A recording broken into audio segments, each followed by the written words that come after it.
estar en tu presencia.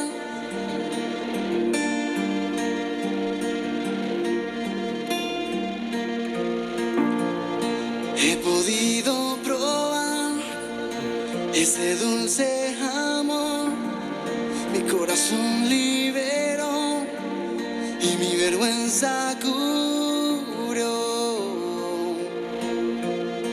En tu presencia, oh Dios. Sí, Señor, en tu presencia es donde queremos estar siempre, Señor. Te damos gracias, papito lindo, porque de verdad, Señor, que tú nos permites a cada uno de nosotros, Señor, estar en tu presencia.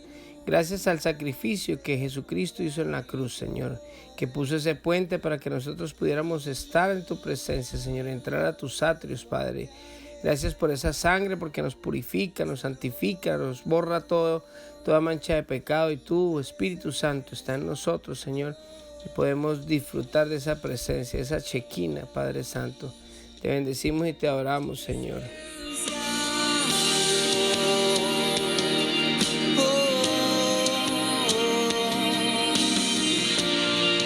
No hay nada mejor que se pueda acercar, no hay comparación. Muy buenos días a todos, estamos saludándoles aquí desde Mi Tiempo con Dios. Devocional que hacemos de lunes a sábado desde su comunidad cristiana La Roca de Betel. Venimos leyendo el libro de Ezequiel y hoy vamos a leer el capítulo número 40. La nueva zona del templo. El 28 de abril, durante el año 25 de nuestra cautividad, 14 años después de la caída de Jerusalén, el Señor puso su mano sobre mí. En una visión que provenía de Dios, Él me llevó a la tierra de Israel y me puso sobre una montaña muy alta. Desde allí pude ver hacia el sur lo que parecía ser una ciudad. A medida que me acercaba, vi a un hombre de pie junto a una puerta de entrada y su rostro brillaba como el bronce. En la mano tenía una cuerda de medir hecha de lino y una vara para medir. Me dijo: Hijo de hombre, observa y escucha. Presta mucha atención a todo lo que te voy a mostrar. Te he traído aquí para enseñarte muchas cosas. Después regresarás y te contarás al pueblo de Israel todo lo que has visto. La puerta oriental. Pude ver un muro que rodeaba por completo la zona del templo.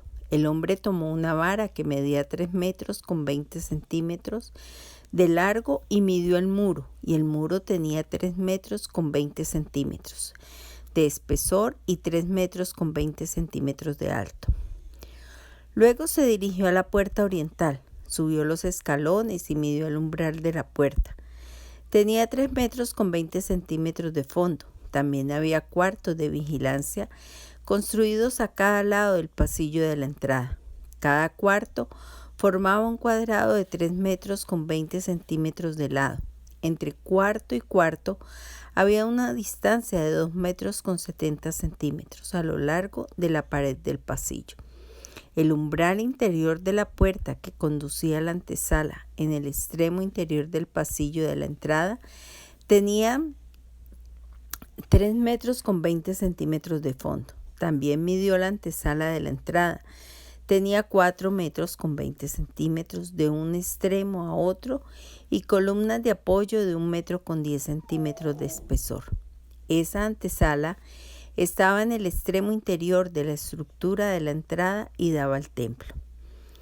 Había 3 cuartos de vigilancia a cada lado del pasillo de la entrada. Todos medían lo mismo y las paredes divisorias entre ellos también eran idénticas. El hombre midió la puerta de entrada, medía 5 metros con 30 centímetros de ancho en la abertura y 6 metros con 90 centímetros de ancho en el pasillo. Delante de cada cuarto de vigilancia había un muro bajo de 53 centímetros. Los cuartos mismos medían 3 metros con 20 centímetros de lado. Luego, el hombre midió la anchura total de la entrada tomando la distancia desde la pared del fondo de un cuarto hasta la pared del fondo del cuarto al lado opuesto. daba 13 metros con 30 centímetros. También midió las paredes divisorias a lo largo del interior de la entrada hasta la antesala de la entrada. La distancia era de 31 metros con 80 centímetros. La longitud total del pasillo de la entrada era de 26 metros con 50 centímetros de un extremo al otro. En los muros de los cuartos de vigilancia y en sus paredes divisorias había ventanas empotradas que se angostaban hacia adentro. También había ventanas en la antesala y las superficies de las paredes divisorias estaban decoradas con palmeras talladas. El atrio exterior. Luego el hombre me llevó por la entrada del atrio exterior del templo. A lo largo de los muros del atrio se extendía un empedrado y había 30 habitaciones construidas contra los muros. Todas daban al empedrado. El empedrado flanqueaba las puertas y su distancia desde los muros hasta el atrio era equivalente a la puerta de entrada. Ese era el empedrado de abajo. Luego el hombre midió la distancia a lo ancho del atrio exterior del templo, entre la entrada exterior y la interior, era de 53 metros. La puerta norte. El hombre midió la puerta norte igual como midió la del oriente. En esta entrada también había 3 cuartos de vigilancia a cada lado con paredes divisorias y una antesala. Todas las medidas coincidían con las de la puerta oriental. El pasillo de la entrada tenía 26 metros con 50 centímetros de largo y 13 metros con 30 centímetros de ancho entre las paredes del fondo y los cuartos de vigilancia de los lados opuestos. Las ventanas, la antesala y las decoraciones de palmeras eran idénticas a las de la entrada oriental. Había 7 escalones que conducían a la puerta de la entrada y la antesala estaba situada en el extremo interior del pasillo de la entrada. En el lado norte, tal como en el lado oriental, había otra puerta que conducía al atrio interior del templo, la cual estaba en dirección opuesta a esta entrada exterior. La distancia de puerta a puerta era de 53 metros. La puerta sur. Luego el hombre me llevó hacia la puerta sur y midió sus diversas partes, las cuales eran exactamente iguales a las de las otras puertas. Tenía ventanas en las paredes como las otras y había una antesala mediante la cual el pasillo de la entrada salía al atrio exterior. Y como en las demás, el pasillo de la entrada tenía 26 metros con 50 centímetros de largo y 13 metros con 30 centímetros de ancho entre las paredes del fondo de los cuartos de vigilancia en lados opuestos. Esta entrada también tenía una escalera de 7 escalones que conducía a la puerta, así como una antesala en el extremo interior y decoraciones de palmeras en las paredes divisorias. Asimismo, en dirección opuesta a la entrada exterior, había otra puerta que conducía al atrio interior. La distancia entre puerta y puerta era de 53 metros. Puerta del atrio interior. Luego el hombre me llevó a la puerta sur que conducía al atrio interior. La midió y tenía las mismas medidas que las demás puertas. Los cuartos de vigilancia, las paredes divisorias y la antesala eran del mismo tamaño que en las otras. También tenía ventanas en las paredes y en la antesala. Y como las demás, el pasillo de la entrada tenía 26 metros con 50 centímetros de largo y 13 metros con 30 centímetros de ancho. Las antesalas de las entradas que conducían al atrio interior medían 4 metros con 20 centímetros de ancho y 13 metros con 30 centímetros de largo. La antesala de la puerta sur daba al atrio exterior. Tenía decoraciones de palmeras en sus columnas y había 8 escalones que conducían a la entrada. Luego, el hombre me llevó a la puerta oriental que conducía al atrio interior. La midió y tenía las mismas medidas que las demás puertas. Los cuartos de vigilancia, las paredes divisorias y la antesala eran del mismo tamaño que en las otras. También había ventanas en las paredes y en la antesala.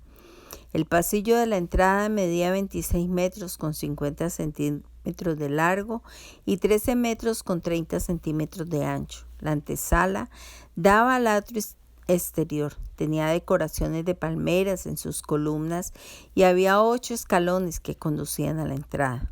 Luego me llevó a la puerta norte que conducía al atrio interior. La midió y tenía las mismas medidas que las demás puertas, los cuartos de vigilancia, las paredes divisorias y la antesala de esta entrada medían lo mismo que en las otras y tenían la misma disposición de ventanas. El pasillo de la entrada medía 26 metros con 50 centímetros de largo y 13 metros con 30 centímetros de ancho. La antesala daba al atrio exterior y tenía decoraciones con palmeras en las columnas. También había 8 escalones que conducían a la entrada. Habitaciones para preparar los sacrificios. En la antesala de una de las entradas interiores había una puerta que conducía a una habitación lateral donde se lavaba la carne para los sacrificios. A cada lado de esta antesala había 2 mesas, en las cuales se mataban los animales sacrificiales para las ofrendas quemadas, las ofrendas por el pecado y las ofrendas por la culpa. Afuera de la antesala, a cada lado de la escalera que subía hacia la puerta norte, había 2 mesas más. De modo que había en total 8 mesas, 4 adentro y 4 afuera, donde se cortaban y preparaban los sacrificios. También había 4 mesas de piedra labrada que se usaban para preparar las ofrendas quemadas. Cada una formaba un cuadrado de 80 centímetros de lado y 53 centímetros de alto. Sobre esas mesas se colocaban los cuchillos y demás utensilios para matar a los animales del sacrificio. Había ganchos de 8 centímetros de largo, sujetados alrededor de las paredes del vestíbulo, y la carne para los sacrificios se colgaba sobre las mesas. Habitaciones para los sacerdotes. Dentro del atrio interior había 2 habitaciones, una ubicada junto a la entrada norte que daba al sur y la otra ubicada junto a la entrada sur que daba al norte. Entonces el hombre me dijo: la habitación que está junto a la entrada interior del lado norte es para los sacerdotes que supervisan el mantenimiento del templo. La habitación junto a la entrada interior del lado sur es para los sacerdotes encargados del altar, los descendientes de Sadoc, pues ellos son los únicos levitas que pueden acercarse al templo para servir. El atrio interior y el templo. Luego el hombre midió el atrio interior y era un cuadrado de 53 metros de ancho por 53 metros de largo. El altar estaba ubicado en el atrio delante del templo. Después me llevó a la antesala del templo, midió los muros a cada lado de la abertura de entrada de la antesala y tenían 2 metros con 70 centímetros de espesor. La entrada misma medía 7 metros con 40 centímetros de ancho y los muros a cada lado de la entrada tenían 1 metro con 70 centímetros más de largo. La antesala tenía 10 metros con 70 centímetros de ancho y 6 metros con 40 centímetros de fondo. Había 10 escalones que conducían a la antesala y una columna a cada lado de la entrada. Bueno, este es el final del capítulo 40 del libro de Ezequiel y vemos la nueva zona del templo. Vemos que el Señor, 10 años después de la última visión que le dio a Ezequiel, hace esta nueva visión y esta es la última profecía que hace el Señor a través de Ezequiel. En los últimos capítulos de este libro se va a hablar de su última profecía. Y vemos que esa profecía, dice el Señor, que lo llevó a la tierra de Israel en visión y lo puso sobre una montaña muy alta. Y desde allí lo puso a mirar hacia el sur, que parecía ser una ciudad. A medida que se acercaba, ve a un hombre al pie junto a la puerta de la entrada con un rostro que brillaba como el bronce y en la mano tenía una cuerda de medir hecha de lino y una vara para medir. Y me dijo: hombre, hijo de hombre, observa y escucha, presta mucha atención a todo lo que te voy a mostrar. Te he traído aquí para enseñarte muchas cosas. Después regresarás y le contarás al pueblo todo lo que has visto. Y empieza a describirle lo que es el nuevo templo que se va a construir. Si nos ponemos a ver el enfoque y mirando a ver cuál era el templo que se iba a hacer, digámoslo así, se pensó inicialmente que de pronto era reconstruir el templo. Recordemos que en la época en que se está dando esta profecía, ya ha pasado un tiempo, dice que 14 años después de la caída de Jerusalén, o sea, 14 años después de que el templo de Jerusalén fue destruido y fue quemado por Nabucodonosor. Entonces, en este momentico el templo de Jerusalén está en completa ruina si no ha sido reconstruido.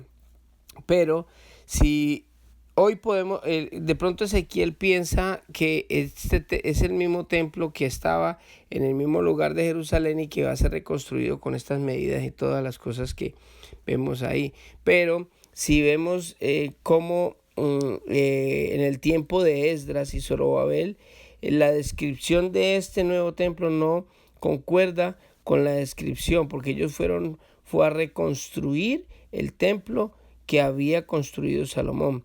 Tampoco corresponde al que construyó Herodes en los tiempos ya prácticamente de Jesús.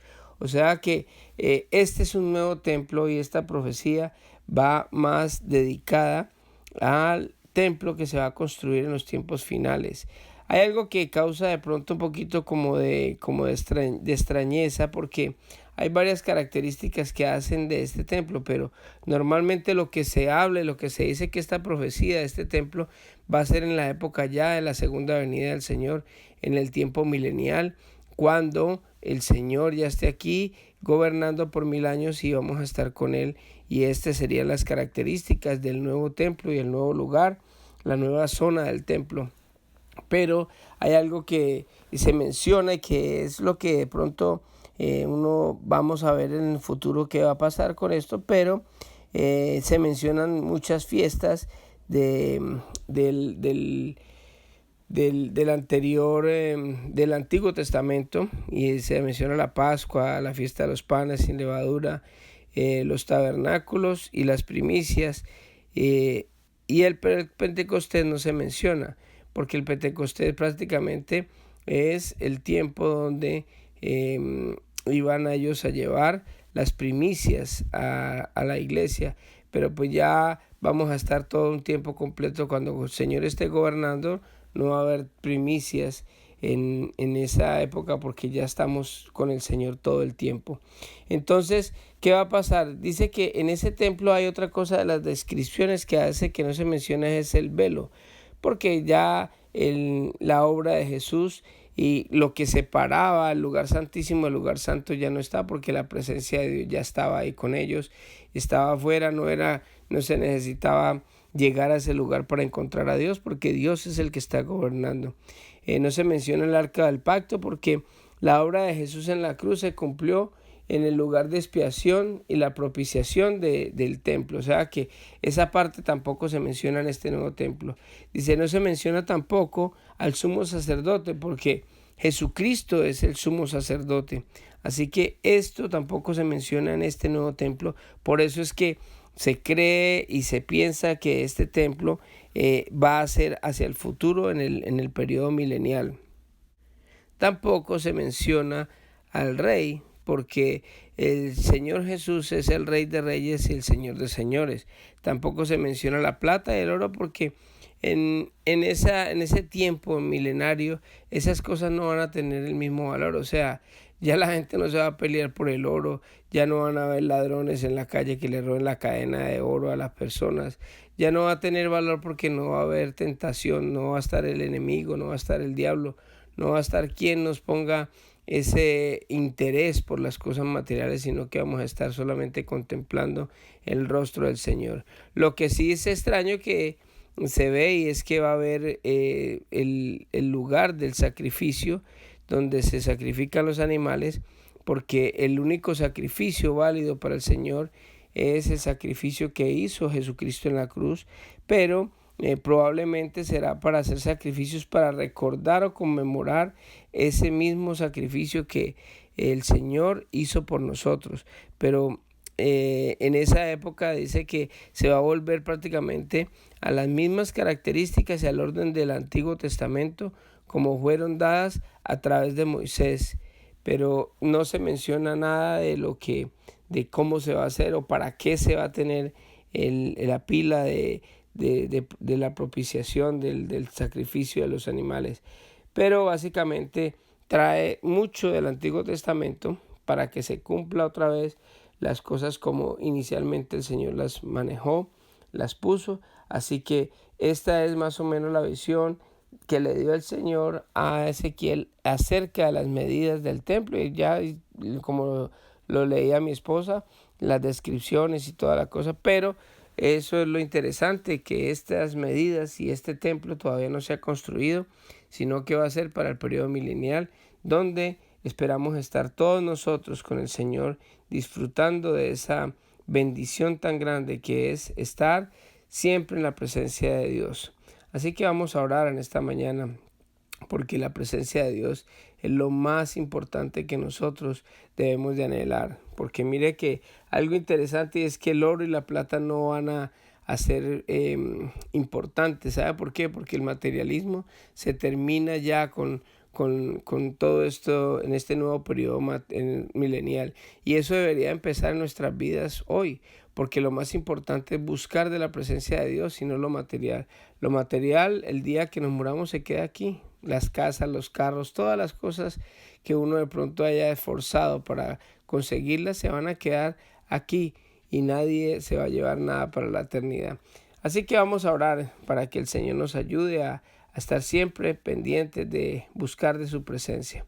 Amantísimo Padre, yo te doy gracias, Dios eterno, por este tiempo que tú nos permites, Señor, compartir hoy, Señor, en esta palabra que tú nos das, Señor. Y Padre, el mayor anhelo que tenemos nosotros, Señor, es poder estar adorándote, Señor, en esos 1000 años donde tú vas a gobernar, Señor, pero también estar en este templo, Señor, ver esa majestuosidad, Señor, y compartir y tener esos tiempos también de intimidad, Señor, de adoración dentro de este templo. No sé cómo hacer las cosas, Señor, pero lo único que yo te pido, Señor, es que este templo, Señor, lo podamos contemplar todos los que estamos escuchando este audio, Señor.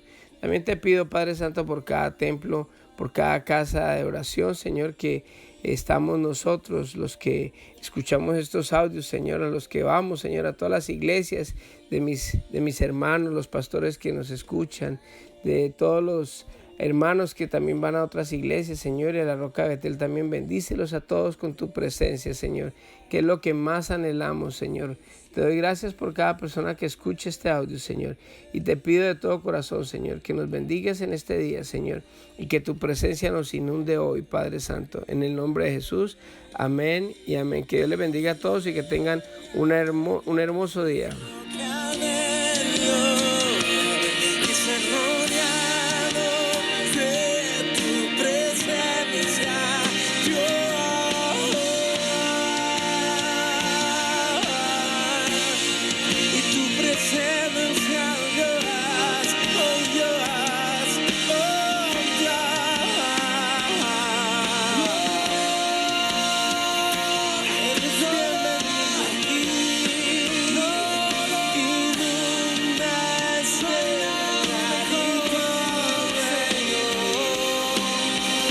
Queremos más de tu amor y tu presencia, experimentar.